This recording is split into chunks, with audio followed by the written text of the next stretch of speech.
શેતર વસાવાની રાખડી બાંધવા બહેનો પહોંચી જેલમાં જઈને કર્યો મોટો ખુલાસો। તો દોસ્તો આપણે એના વિશે ચર્ચા કરવા જઈ રહ્યા છીએ, પણ એ પહેલાં તમે નવા હોય તમારી ચેનલ સબસ્ક્રાઈબર કરી લેજો, તેથી કરી આવનારા વિડીયો હું તમારા માટે લાવતો છું દોસ્તો।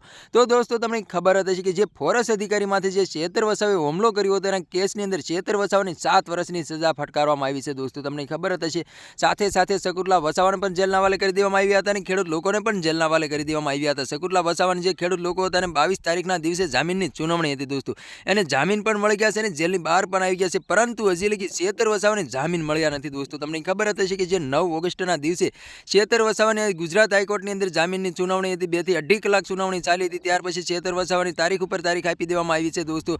ત્યાર પછી બીજી તારીખ આપી દેવામાં આવી હતી 24 ઓગસ્ટ। 24 ઓગસ્ટના દિવસે પણ શેતર વસાવાની જામીનની સુનાવણી હતી, જામીન પણ મંજૂર ના થયા અને એમ કહેવાય છે કે તારીખ પણ ન આપી દોસ્તો। તમને ખબર હશે કે આદિવાસી સમાજના લોકો અત્યારે મેદાનની અંદર ઉતરી ગયા છે, ખુલ્લે આમ નારા લગાવી રહ્યા છે, સેતોબા તમે આગે बढ़ो, हम तुम्हारी साथ है, जेल का ताला टूटेगा, शેતર વસાવા છૂટેगा नारा પણ લાગી રહ્યા છે દોસ્તો। તો તમને ખબર હતી કે આજે રક્ષાબંધન છે, ભાઈ બહેનનો પવિત્ર દિવસ છે દોસ્તો। તેવામાં જ તે શેતર વસાવાની બહેનો પહોંચે છે શેતર વસાવાને રાખડી બાંધવા માટે જેલની અંદર। શેતર વસાવાને રાખડી પણ બાંધે છે અને બહેને કર્યો મોટો ખુલાસો। બહેનનું એવું કહેવું છે કે જે મારા ભાઈ રાત દિવસ જનતા માટે લડત લડે છે ને, એટલા માટે મારા ભાઈને વારંવાર જેલના વાલે થવું પડે છે। બેને એવું પણ કીધું છે કે હું ભગવાનને પ્રાર્થના કરું કે મારો ભાઈ જલ્દીમાં જલ્દી જેલની બહાર આવે અને જનતાની જ્યાં જરૂર પડે ત્યાં મારો ભાઈ આવીને ઊભો રહે અને મારો ભાઈ એમ કહેવાય છે કે જનતાને ન્યાય અપાવે। હાલ અત્યારે સોશિયલ મીડિયા પર નવી ક્લિપો અને વિડીયો સામે મળી રહ્યા છે દોસ્તો। તો તમને ખબર હતી કે જે શેતર વસાવા ડેડિયાપાડાના ધારાસભ્ય છે અને શેતર વસાવાની નાની ઉંમરમાં એવડું મોટું નામ છે કે વાત જ ના પૂછો દોસ્તો। આખા ગુજરાતની અંદર ચાલે તો એક જ ચાલે, શેતરભાઈ ચાલે, એવા નારા પણ લાગતા હોય છે દોસ્તો। અને આદિવાસી સમાજના લોકો આવ્યા છે ખુલ્લેઆમ મેદાનની અંદર। શેતર વસાવાને ન્યાય અમે અપાવીને જ રહીશું, શેતર વસાવા માટે અમે જેલમાં જવા પણ તૈયાર છીએ। અને આદિવાસી સમાજે એવું પણ કીધું છે કે જે શેતર વસાવા જનતા માટે રાત દિવસ લડત લડે છે,